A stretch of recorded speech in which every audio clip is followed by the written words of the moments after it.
Hello,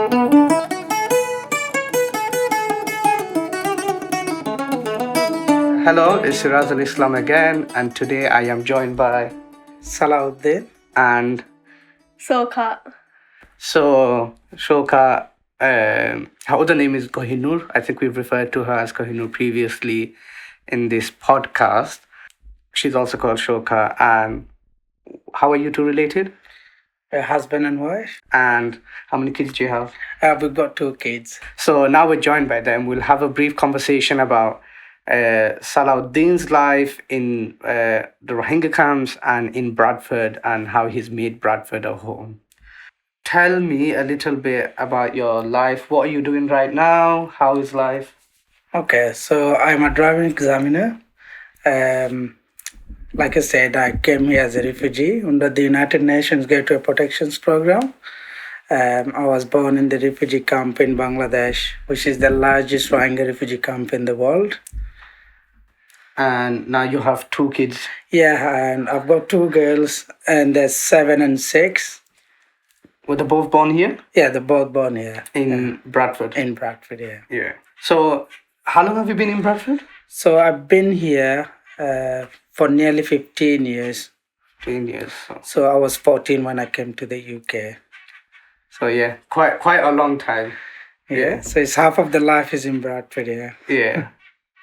So the whole purpose, I think, just to describe to them what we're doing and why we're doing this podcast is because we're looking at Bradford Rohingya community in Bradford and unveiling their stories across 3 different generations. So you would have heard we spoke to Shahina, my niece, who I would say is the newer generation, her little sister, and yeah, Salahuddin and myself would be the middle generation.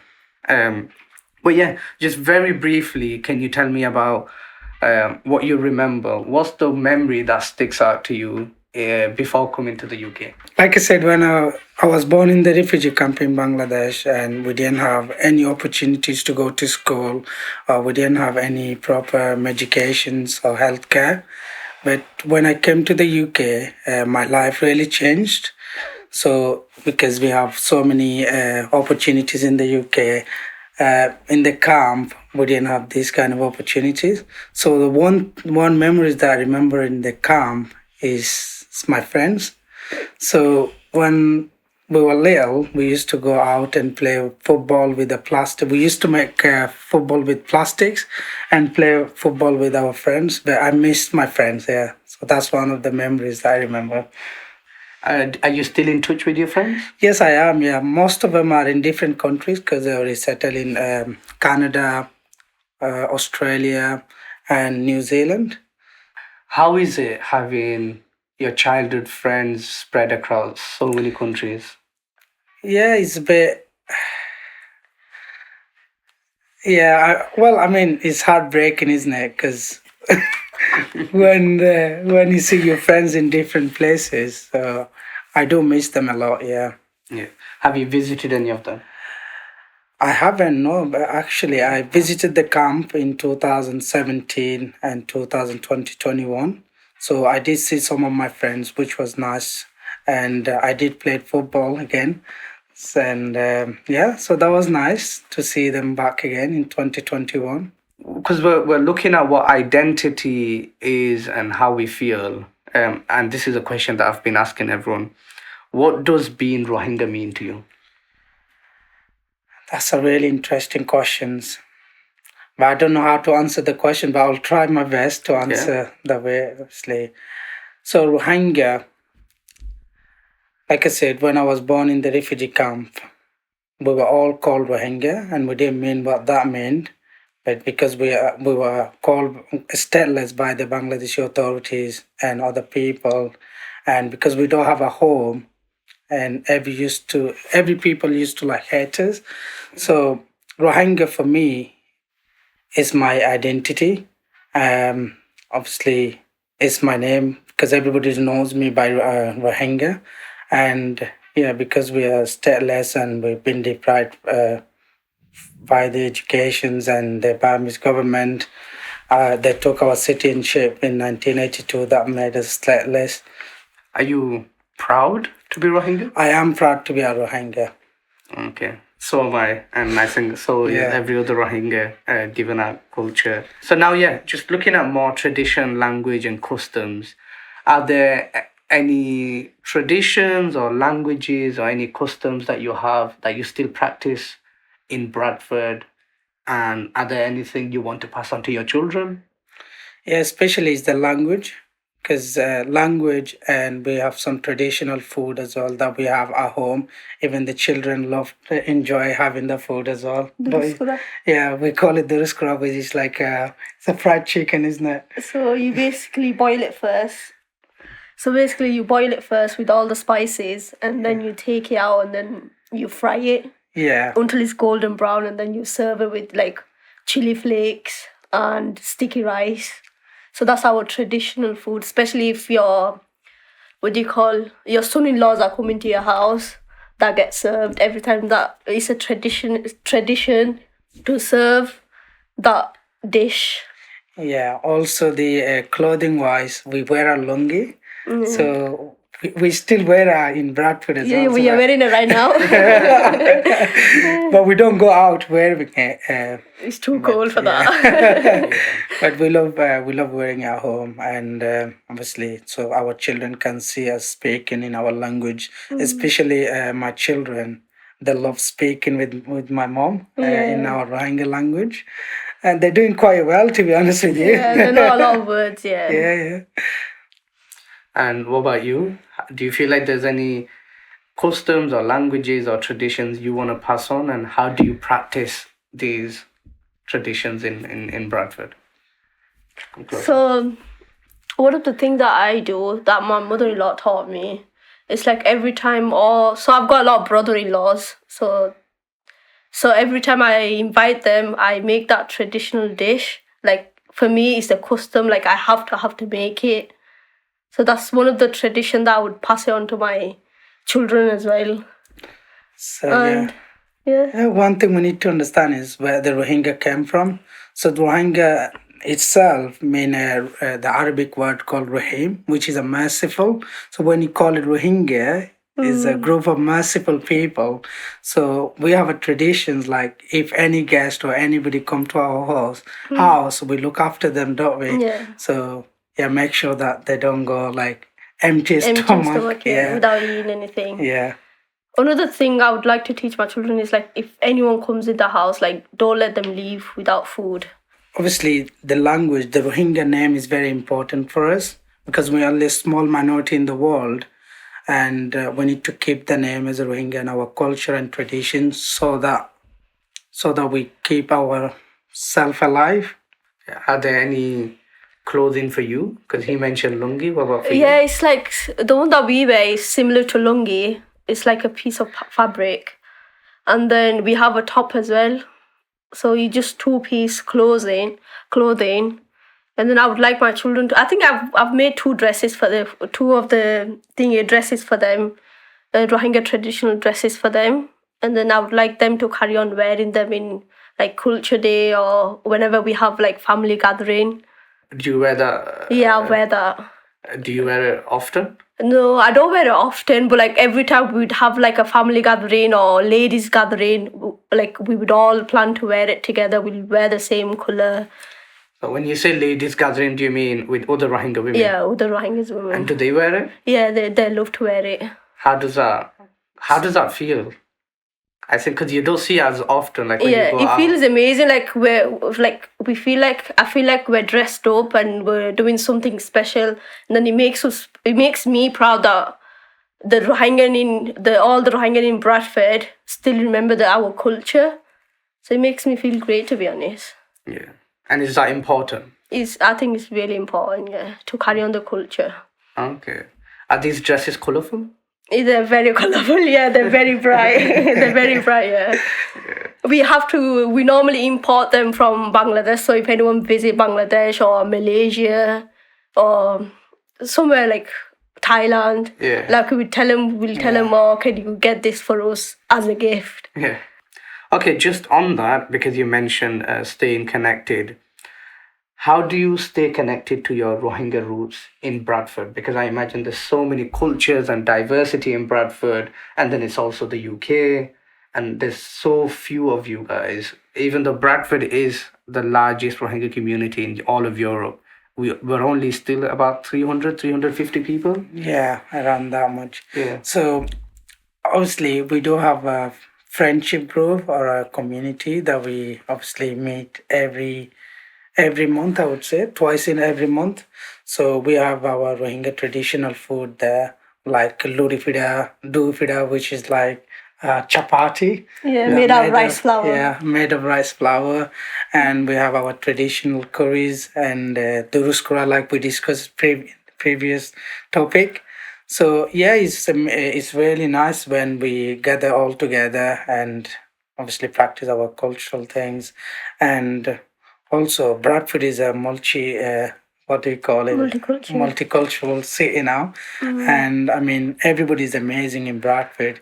The people are from different countries, different background, like Bangladeshis, India, English people. They're all amazing. So, yeah. And how do you stay connected to So Bradford? for us, for the ladies, we do something called shomiti. So we get like certain amount of money and we'll gather it. Like we'll take it from everyone. So we've got like 50 shares. So with £250, and then every 2 weeks we would stay at someone's house. We'd pick a name, and then whoever's name it is, they'll get the money.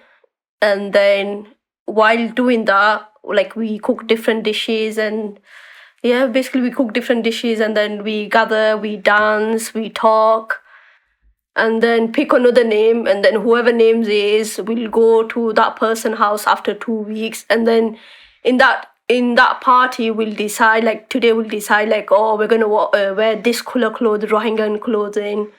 So let's say let us all wear red. So we'll all wear red to that party, and then yeah, that's what we do. I think for men, you guys do as well, do you? Every 2 weeks. Yeah, we do. It's like we said, we're friendship group. We Yeah. meet together. We have our traditional food. Yeah. Yeah. Next week is at my house, isn't it? Yeah. Also, do you take turns at different people's houses? Yeah, we do. We do take turns. Yeah, and especially on Eid, we all gather together, and then obviously we go to everybody's house just to greet and just to say hi to everyone. To be honest with you, and stay connected. Yeah. Do you think this is working for you? So 100%, yeah, Yeah. it is working for us. Yeah. Yeah, I mean, like, us ladies, we've been doing it for like 10 years now. Well, I was small before, but like, I've seen my mum lot doing it. So, yeah, I think it is working. Now, like, it progressed to us. Now, the younger generation are picking you up, and then we started going in. Before, I didn't used to go, but like, now I started going, see my mum and my sister go in. So, it makes me want to go now. I'm involved with the ladies now as well. So, yeah. And do you think this is something you want to pass on to your children? Oh, my kids, they already love it now. They will wake up, and then if it's Saturday, because we normally do it every Saturday, they'll wake up and they'll be like, "Mommy, whose house are we going to?" So yeah, they're used to that as well now. They love it. They love seeing other Rohingya kids. They get really excited. Okay, so on identity, do you think, for example, do you feel like your Rohingya identity is understood by others in the UK? Or is that a challenge sometimes? I'll answer that. I used to struggle. I don't anymore, but like I used to struggle a lot with that. Like, because I remember in school, like I used to have Bengali friends, and then I used to have Pakistani friends as well. And then with Bengali friends, I used to say, if I say, like, I'm Rohingya, they would be like, where you from? I'm like, I'm from Bangladesh. And then they used to be like, how can you be? If I was, I used to say, they used to say, where were you born? I say, Bangladesh. And then they used to say, if you were born in Bangladesh, how can you be Rohingya? You should be a Bengali. And then, in a way, they were right as well. It's like, I didn't know what to call myself. Should I call myself a Rohingya, or should I call myself a Bengali? Like, I used to struggle with that. So, yeah. What about now? Now, like, I'm a British citizen now, so it's like I can say I'm a British Rohingya now. Yeah, so in the UK, to be honest with you, even though even though Burma was British colony, most of the British people don't know that. So obviously, so what we've been doing since we came to the UK, we're trying to raise awareness of the plight of our people and trying to raise awareness of who we are and where we came from. So yeah, it could be a challenge, especially in the UK, when we're all in Bradford. Only the Bradfordians knows Yeah, who we are. But what we have to do now is spread the Rohingya to in different cities as well, so everybody knows who we are. Yeah. I think compared to before, a lot of people know Rohingya more than before, don't they? Yeah. Yeah. Before, if we used to say like, oh, we're Rohingyan, they used to be like, what's Rohingyan? So, Yeah. and then we had to explain the whole situation, how we came from Burma, how our parents came from Burma and migrated to Bangladesh, and how we were born in a refugee camp. So it was used to be a whole long conversation to explain. Now, if you just say, oh, we're Rohingyan, most people recognize it now. But tell us about some of the activism work, some of the work that you did to raise awareness about your people, some of the, the speeches, the panel sessions, the work you did with the NEU. Yeah, so like we said, since we came here, we've been trying to raise awareness of our people. And so we spoke in different conferences, different organizations, conferences, like Shirazon mentioned about the Children UK, NUT, and Rotary Club as well. So I'm an honorary member of the Mayfield Rotary Club. And I also spoke in BBC World News a couple of times and ITV News as well. So we're just trying to raise awareness of the plight of our people, because, like I said, most of the British people don't know who we are, even though Burma was a British colony. How does it feel to be able to speak about your identity, to be able to talk about your people openly on such big platforms like BBC, ITV, with Rotary, at the NEU? How does that feel for you? Well, first, I used to get nervous, but when I start talking, I feel more confident because end of the day, I'm raising awareness of my people. So I feel proud, obviously, to call myself a Rohingya as well in a big platform. So yeah. That's nice. And as he also mentioned, he's an honorary member of the Murfield Rotary Club, which is a really, really big achievement for someone in our community. Just tell us about your relationship with them. Okay, so in 2017, when 750,000 people forced to flee to Bangladesh to save their life, so in Bradford, we raised about £32,000 in the UK, and we distributed aid to the refugee camp in Bangladesh. And because of our work, I've also given the the highest Rotary Award by the Rotary International. Since then, I've been raising awareness, the Rotary Club, and I spoke at Rotary International conferences in Scarborough in 2018. Yeah, so You got Paul Harris Fellow. yeah, that's the highest. It's the highest award that they can ever give to someone for their contributions to the community in Bradford or for their community. And that's a really big achievement because historically, spaces like the Rotary Club would be very different to the spaces that we're involved in. Like, for example, Rotary Club would be for middle-aged, maybe white men, perhaps. And Yeah, I love white men. and this is a space where we might not have access to, but you went in there and made that space yourself. Yeah. Well, I mean, I feel proud, to be honest with you. You should feel proud, yes. You should talk about how you became the first ever instructor and first ever Rohingya Tell us examiner. about your profession. Yeah, so when I came to sorry, I'm just going back. No, it's okay. It's a conversation. Yeah, so when I first came here, and I couldn't speak any English because I'd never been to school in the refugee camp in Bangladesh.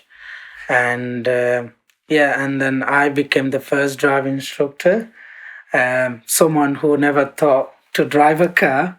And I was the first driving instructor in the UK. And I try to contribute to British society. I'm still trying as well.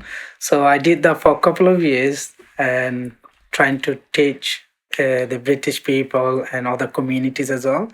And obviously now I've got a post as a driving examiner, which I feel proud of myself because I'm the only Rohingya examiner in the world, the Rohingya examiner in the world in the UK. So, which is a proud moment for No, I myself. think worldwide. I think there's no Yeah. examiner in the world. Yeah, I feel proud. You should of- talk about like how you was a waiter and then how you became a examiner from the start to the end, Yeah. because it's a really big achievement. You progress from a waiter not speaking English to like becoming a driving examiner and speaking English.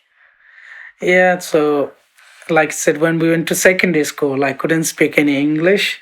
And I used to sit at the back of the class thinking everybody was talking about me. And then I slowly integrated into the community. And yeah, so I used to work in a restaurant as a waiter. And that's when I couldn't speak proper English. And I worked there for a couple of years. Then I passed my driving. Since then, I always wanted to be a driving instructor to teach other people how to drive, and especially to my community because most of the people don't know how to speak English.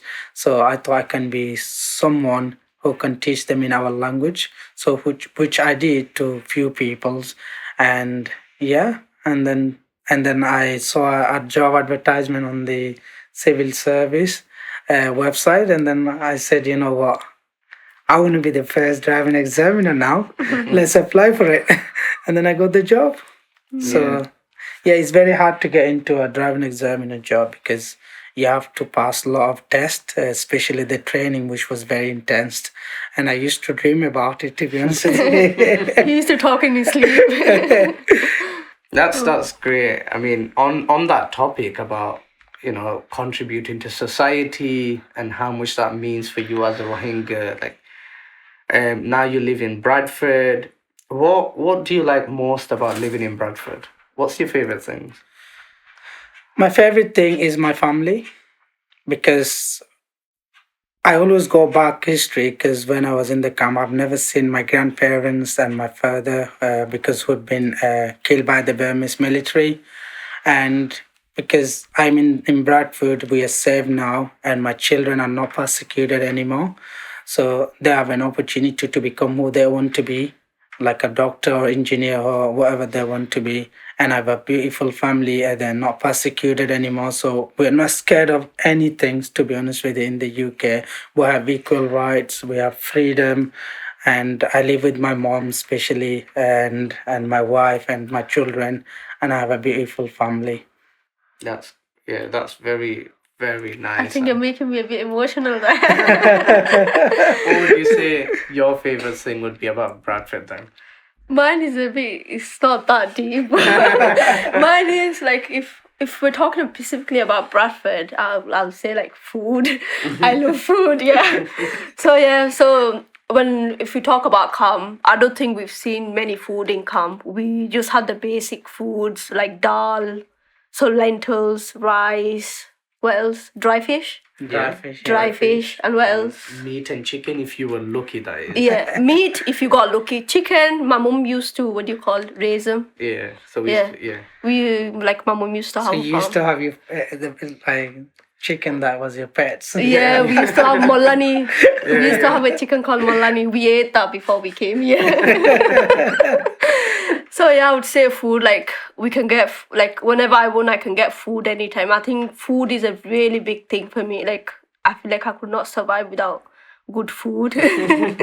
So like if I want food, I can just, Alhamdulillah, like if I want food anytime, I can just order it, or I can just go supermarket and then bring the ingredient and make it straight away. And especially in Bradford, like you get a lot of halal because it's multicultural. There's a lot of Muslims, so like if you order it from outside, you can just order halal food. There's no restrictions.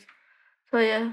How important is that actually for your identity and for you to be able to practice as a Rohingya? Like, having access to halal food, having access to other Asians, being in a place where there's so much different variety. How important is that for you as a Rohingya? I'll tell you the incident. Like, so there was another family, like in Bradford, we don't have any issue with halal meat, halal. No, like there's no issue with any halal. Wherein another Rohingya, she was in, I think, Glasgow, and there was one family in Lancaster as well. they were really struggling to get out of the house and get halal food. I think they would do their shopping, like they told me they were doing their shopping like once a month, the meat shopping, because they couldn't find any access and they don't have a car and it's really far. So they were struggling. I think in Bradford, we are really lucky as a Rohingya to get access to halal food and we can just eat whenever we want. Yeah, it's not only the food because we have people from different backgrounds like Bangladesh, Pakistan, India, or any other Asian backgrounds, where their culture is very similar to our Ours, culture, yeah. isn't it? And And I've learned a lot of recipes from because I've got friends from different backgrounds. So like my friends have taught me different recipes. So like I never knew how to make biryani. My friend taught me how to make biryani. And like I would watch YouTube videos as well about different culture and different food that I could make at home. Well, it really sounds like, Bradford is a home for you. Would you call Bradford home? Well, actually, that's a loaded question. So let's start off with, what does home mean to you? okay. See, we're not laughing at each other because this is a really hard question and it takes a lot of thoughts. It depends on which way we're saying, to be honest. But when I say to you home, come closer. When I say to you home, what does home mean to you? For me, home is like when I can come home and relax and see my family and there's comfort. Yeah. So I can be comfortable. Yeah, so home for me it's gonna be, like I said, is my mother who is the big things in my life, to be honest with you, because she's my dad, she's my grandparents. Because when I was little, she was the only one who looked after me, and now is my wife and my children as well. So when I go work and when I come back from work, when I see my family, my children playing in the living room with my mom and my wife. So when we have a food together, when I see that, so that's for me is my home. And if we're talking about like the wider picture, like let's say if I'm visiting a different city, let's say I'm going to Huddersfield or Leeds, it's like every time I come back to Bradford, it's like, oh, finally I'm back to Bradford. Bradford is like so much better. It's way cheaper. And it's like way better. The people are so much more friendly. Yeah. And then I feel like, oh my God, my hometown is like so much better than other cities. Yeah, so we're so lucky to be in Bradford, to be honest. Oh, yeah, they're really, I just want to tell you, you guys know Shahina. Shahina said, and this was really beautiful, I think, home is not a place for her, it's the people. Yeah, it is people, isn't it? That surround you, especially like your children, your parents, and your families and friends. Yeah, and the Rohingyas as well. I feel more at home in Bradford because I'm surrounded by the Rohingyas we know. Like it's really nice for me. Okay, so now we're talking about home. Do you think you feel a sense of belonging in Bradford? Why? If you do, why? And if you don't, why not? I think I belong to Bradford now, to be honest, because I've lived here since I was 8, 9. 9. 8, yeah, 9, I think, yeah. It's trying to reduce the age. So yeah, I've been here since 9. I don't remember much about Bangladesh refugee camp. The stuff that I remember, Siraz was telling that it doesn't exist. So I've grown up here. So I think Bradford is my home now. Yeah, I feel quite the same, but a little bit different because I've got my mom here. We are happy. We got everything here. We are grateful, but it still doesn't make me delightful because most of my family members, my brothers, my sisters, and my extended family are still in the refugee camp in Bangladesh. Yeah. Are you still in touch with them? I am still in touch with them, but I want them to be here as well. Yeah. Living with me. Yeah. Yeah. How does it make you feel actually? Because it's such a big contrast. You guys here for 15, 16 years and your brothers and your cousins and your sisters are still stuck in a refugee camp. Yeah, it's a bit hard, isn't it, when you think about it? But Except I went to refugee camp in 2017 and 2021, and obviously they start crying when they saw my mom after 15 years, and it's the emotion that you have, isn't it? And the connection that you have between your families. Yeah. All my siblings are here. I can't say much. Yeah. How does that feel actually to have all your siblings here? I think it's amazing. Like, I don't have to like go back to Bangladesh now, to be honest. Like, cause all my siblings, like my husband been to Bangladesh 2-3 times now. 3 times. Three now, times. yeah. Cause his siblings are there. Like, I don't have to go to Bangladesh. I had a grandma, but she died now. It's a funny thing, isn't it? The reason we're laughing is because she was 120, so we're not laughing because she died, but she did live a very, very long life. Don't let my mom know this. Century. Yeah, she lived over a century. She's She was quite healthy though. very healthy. She Yeah. had a full set of teeth when she died. But she was very funny as well, wasn't Yeah. She used to call you Solodin, didn't she? she? Don't tell the meaning of it. It means a sheep. So now, even for myself, I think I feel a sense of belonging in Bradford. I think I've made Bradford my home. Yeah. And do you think Bradford has welcomed you in its home as well? I think It has, yeah. At first, it was a bit difficult. Like when we first came in, because there was a language barrier. Yeah. There used to be a lot of tension between people, even like if we weren't saying anything. Because we used to talk in our own language. People would think like we're talking about them. Yeah. And then if they were talking, we would think like they're talking about us. So there was like quite a tension. But as we overcome that barrier, I think it became like really nice now. It's nice and Yeah. peaceful now. It's the community you're Yeah. surrounded by as well, isn't it? Like Pakistanis, Bangladeshis, and English people. We were all welcomed by them, you know. When And we now- first came to the UK. Now that people know Rohingya history, because there's so many people raising awareness about it, there's a sympathy in people's heart towards Rohingya now compared to before, where before people didn't know who Rohingya were. Yeah, I feel like we are more integrated to the Yeah. the Bradford community, aren't And we have Yeah. contributed a lot now. Yeah, Or like yeah. all the men, all the women, they've worked so hard. Yeah. Most people are working. Not most, like almost everyone's I working would say now. about 90% of the Rohingya people only the are one that's working. ill, they're not working, or the one that's really old, they're not working. Yeah. The rest are working now. Yeah. I feel like this is my home now. Yeah. I mean, we've come to that realization now. There you go. So, yeah. At the beginning of this conversation, we all looked at each other with a blank face, and now I think it's easier to answer. So, I mean, you talked about community. Are you involved in your community? I am, yeah. I am involved with British Rohingya community, like you mentioned, which is one of the largest Rohingya community in Europe. So yeah, so I've been involved with them since I was 16 years old, to be honest with you. Wow. Yeah. I mean, he's been quite humble again. Like I said, he's been he's involved in the finance side. He was the financial secretary. He did admin work.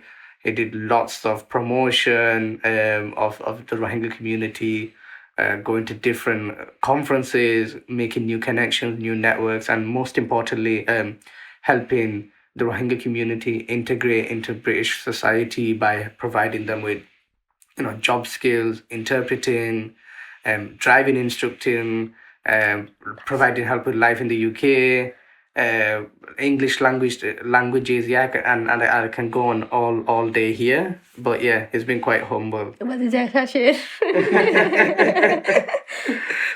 But okay, just the last few points of discussions, and now we're thinking about the integration between Rohingya and British and Bradford.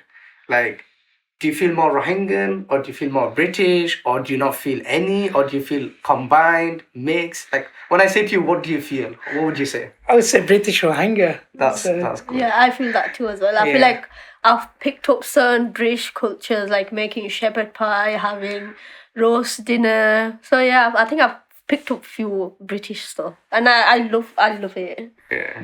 And how important is it for you to be able to call yourself British Rohingya? Because do you see as two different identity, or do you see as one now? I see as one now, to be honest. Well, I do the same as well. British Rohingya. So British, when you go to different country or anywhere else, Yeah. when you say you are a British, You they get all importance. you Yeah, get importance. you and get importance. and They you treat get you differently. yeah, you get a lot of respect Yeah. because Britain is a powerful country. Yeah. But when you add Rohingya into it, then you become more powerful, isn't it? Yeah. But then now put Bradfordian in the mix. Does that become a part of your identity? Oh yeah, why not? We are actually Bradfordians, to be honest Yeah, with you. I say I'm a proud British Rohingya Bradfordian. That's a mix for me. So just thinking about your life in Bradford, are there any places in Bradford that make you feel like most like yourself? Like where you go and you think, yeah, now I feel like myself. I'll say it's Frame 2 for me. Yeah, that's a good shout.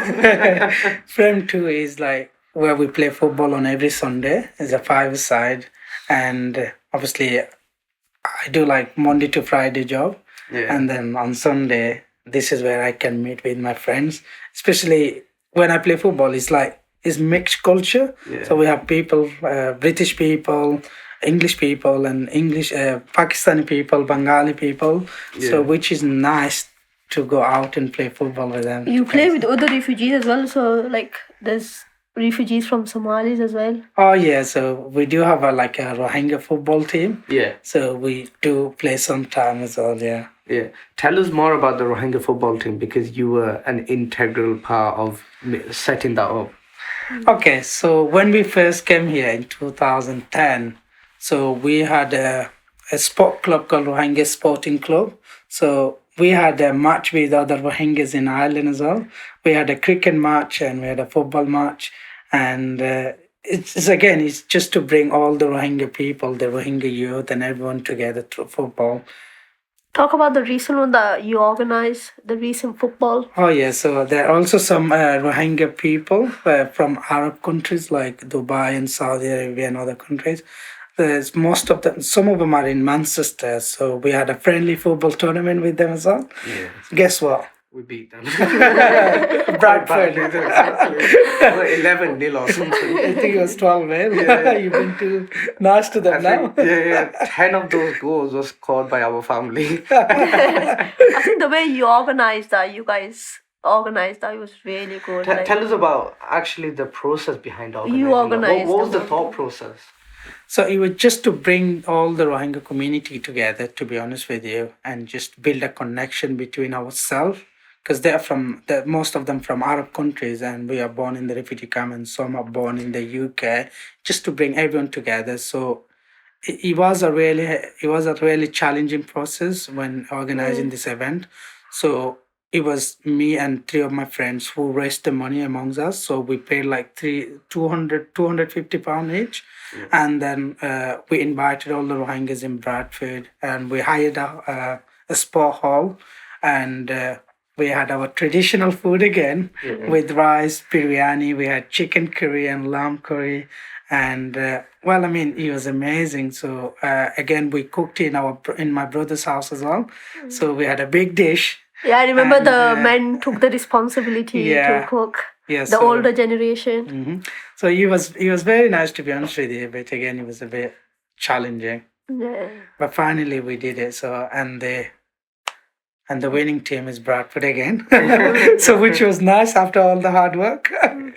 That it was amazing, and I guess a big shout out to yourself and all the other individuals involved in that, because that was the first time, even for me, that I saw other Rohingyas from, say, Manchester, Liverpool, and it was a good opportunity for us to connect. And that's really important because, our history, there's so few of us. We need to keep in touch with each other. Yeah. Like I said, we also had a game with the Rohingya community who are in Ireland. Yeah. So they came to Bradford and we did beat them in football. But unfortunately, it was a draw on cricket, wasn't it? Was it? It was a draw. Might have lost. So looking forward, what dreams do you have for your future and for your children? For me, is to make progress and contribute to British society. But for my daughters, is that they can have a proper life in the UK, so they can be what they want to be and contribute to this British society again and call this as our home because we were stateless and then now we've been given a British citizenship. So we are Britain. So we are trying to contribute to British society. Yeah. And what dreams do you have for your children and for your future? For my future, well, I'm currently planning to become a driving instructor, following my husband's footsteps. First female driving instructor. Yeah, he wants me to become a first female driving instructor. So I want you to become, or you want to become. well, I want to become now. He told me about it, and then I thought about it for a year. It took me a year to think about it, and then I'm like, now, I think it's a really good opportunity to help the ladies in my community because with driving instructor, there's not a single Rohingya driving instructor, and then the ladies are really struggling to drive now. Yeah, for especially religious reason in our culture, the ladies don't want to take lessons from a male, man. yeah. So I mean, you would be really. That's why I mean, I motivated her to become a driving instructor so she can help the community, especially the ladies. Yeah. And for me also, like getting a house. Yeah. Especially in Bradford. And this is my home as well. But again, when you buy your own house, then you feel something else. Isn't it? It's like a big achievement for us to call a house because now we can't call this our house; it's a council house. It is. And in Bangladesh, we were living in a refugee camp. We couldn't call that our home as well because it wasn't ours. Like they could kick us out anytime. Yeah. Now, if we buy a house, we could call it our house, like our own house. No one can kick us out. Yeah. So, We're getting there. Yeah. We're getting there. That's it's taking nice time, but yeah. That's nice to hear. And for your children? For my children, one is saying they want to become a judge. So my big one, she's saying she want to become a judge, and my small one, she said she want to become a doctor. Yeah, she wants to help people. And my big one, she says she wants to go over Uncle Sirazal. So, because he's becoming a solicitor, and then she wants to be the judge now. And she will. She's saying she wants to be the chief judge. And how important is it that, you can actually say you want a future for your children, or your children can say, I want to be this? How important is that considering your background? It is very important, to be honest with you. Like I said, in the refugee camp, if they were born in Burma, they would be persecuted by now. But because they are born here, they are not persecuted. We don't have to worry about losing a child or in a massacre or whatever it is. And they can be whoever they want, to be honest with you. It's a freedom country. It's a democracy here. So, like I said, if my daughter wants to be a judge, and I will support her to become a judge. No, we do our best. Yeah, and because my little one, she wants to be a doctor because my father was a medical doctor in Burma. And so, I feel proud because of that.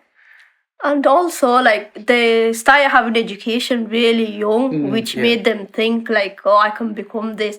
Like, I can proudly and without any worries, I can say, oh, if my daughter wants to become a judge, she can become a judge. There's no, like, barriers.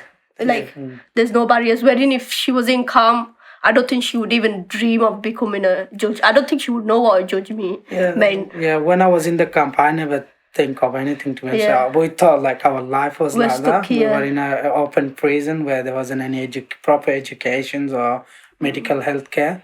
And we were like, obviously there was security forces everywhere. Yeah. So we have a lot of opportunities. I don't think my kids have to worry about education or anything. We don't have any restriction in this country. Yeah. And that's really important on opportunities.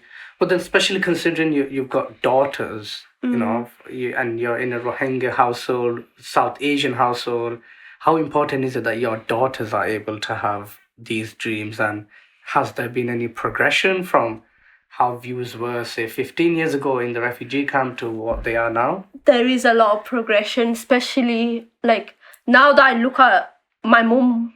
Let's just talk about my mom. Like even my mom wants all the daughters to become something now, all the granddaughters to become something. Where if you're talking about 15 years ago, 16 years ago, they would like, as soon as they hit puberty, they would get her married. There'd be no opportunities for the girls.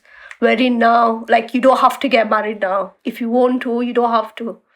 If you don't want to get married, you don't have to. No one's gonna force you. You can carry on with your education and finish your education and then get married, get a degree. Like, I remember my dad saying, like, oh, your daughter needs to get a degree first. Even my husband was saying to my kids, she wants to get married early.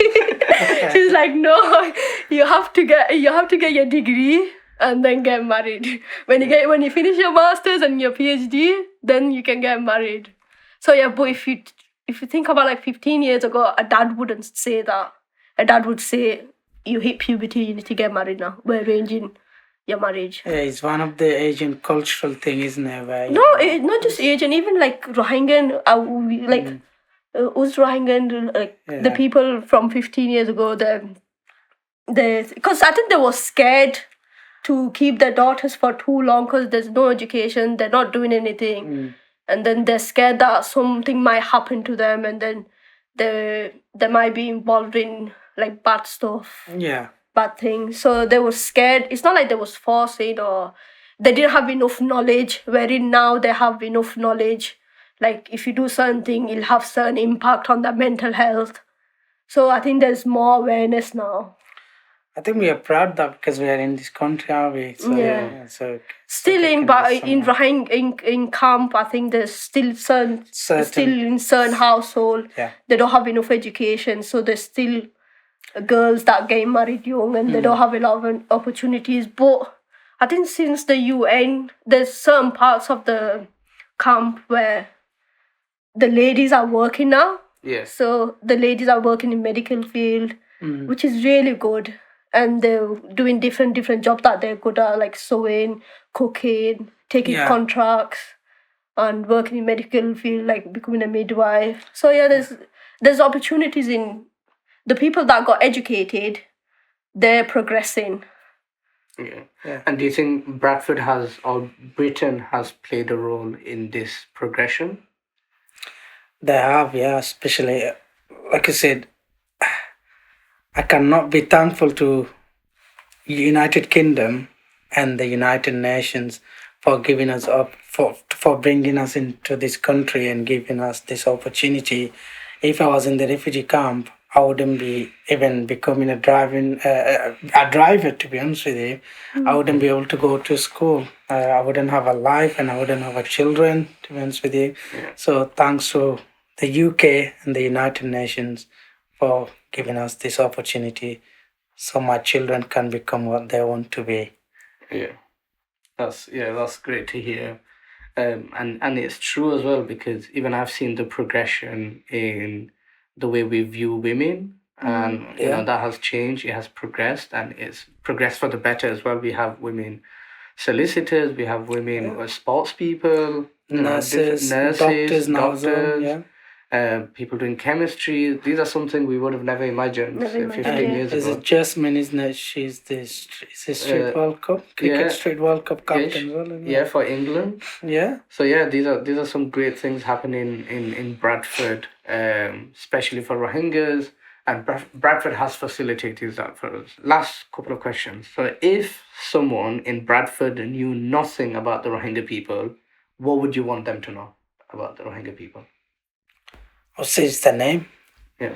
It's the Rohingya, where we came from and who we are and our culture as well.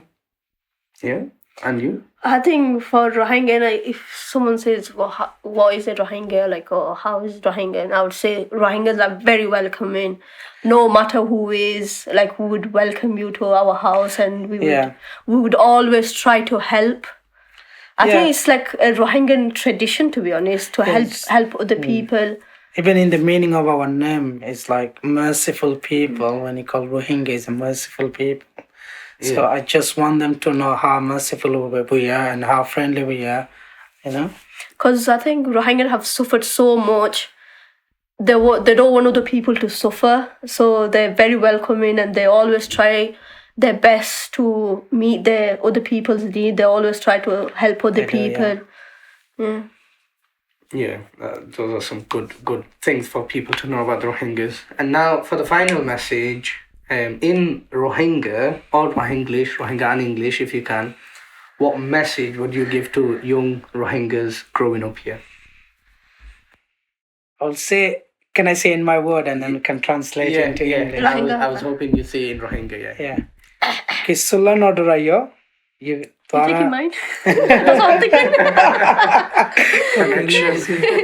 Kisulla nodurayo. Twara ziam manaho yan utparibai deshamade. Ar Rohingya zannan nizoro ho yan dakiballa nizoro nize noduraiba. Because always proud to be a Rohingya. Thank you. Beautiful message. Yeah, you can translate. Yeah, we can. No, I'll translate that later. All right, okay. My Rohingya is better than his. Yeah. I Show think off your Rohingya. I think my Rohingya is better than everyone in our family, to be She's honest. lying. She's an interpreter as well. Is that why she said that? You're now pressure on me now. So I had to say that Twara Rikhavarne. Twara Bekune, Twara Zenila opportunity, young, especially younger generation, Rohide. Twara ze opportunity fire, and the opportunity on the mansion of our door, Gino of our Twara fire. So grab it, Iba Twara to Lofalo, Twara Twara time waste, no good job. Make sure you grab the opportunity and take the opportunity and do something better. Twara needs a lucky sugoro and then show it to the world that Ara Rohingya Hondila. Ara Rohingya kisu gori phari Ara kisu from nothing to Ara yano to ide. Endila hoira tumara proudly hoi varvan Ara Rohingya endila proudly hoyo. Proudly? Yeah. It's like obviously show them who we are. Yeah, make sure तुम्हारा proudly होयो तुम्हारा Rohingya दियान because दुनिया में मज़ा रेजिनिशर gas the value आसे दे and Rohingyans especially in Bradford in UK in Europe Rohingya ले rare people तो you should be proud to say you're Rohingya तुम्हारा proudly होयो I Rohingya तुम्हारा no डरायो don't be तुम्हारा no शर्मायो don't be embarrassed. Yeah, we are not less than anyone. Yeah. Yeah, if someone can be a doctor, why not us? Yeah, we can be a doctor too. We can be anyone who we want to be. So that is, yeah, those are some beautiful messages, and hopefully the Rohingya youth and other communities, actually, not just the Rohingya, actually, this applies to other communities as well. Yeah. Because, you guys know, we know how hard it is to leave a place and then come to another place and build a life. It's really difficult. Like your mother and my mom, they've lived in 3 different countries now. They did, yeah. Burma, they've spent the first 15, 20 years of their life. Bangladesh, another 20 to 25 years, in a refugee camp, and now 15 to 18 years in the UK. So imagine how difficult that must be. So we understand the struggles of people having to leave, people not being able to make a home, a permanent home, and we've want to show that no matter what, in Bradford you are able to do that, and you're welcome in Bradford to do that. Yeah. So also I just want to say, dream big. So just think big. Yeah, be like Sarah, she George. Yeah, she will be a George. Yeah. Yeah. But thank you for joining us, and that's the history of another generation of some trendsetters, young sweetheart, high school sweethearts. That's what they like to call themselves. It's good. I mean, like It brings back so much memories. Yeah, it does bring. Yeah. There's not many opportunities where you get to speak openly Yeah. about being a Rohingya, is there? No.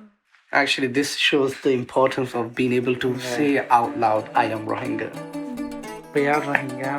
And we are proud. British Rohingya. खुशबू तुम्हार दिले ढाकेले तुम्हारे ओ भुआजा Ashkala yale enka goro agodilla de nafara. Carry on. Yeah. I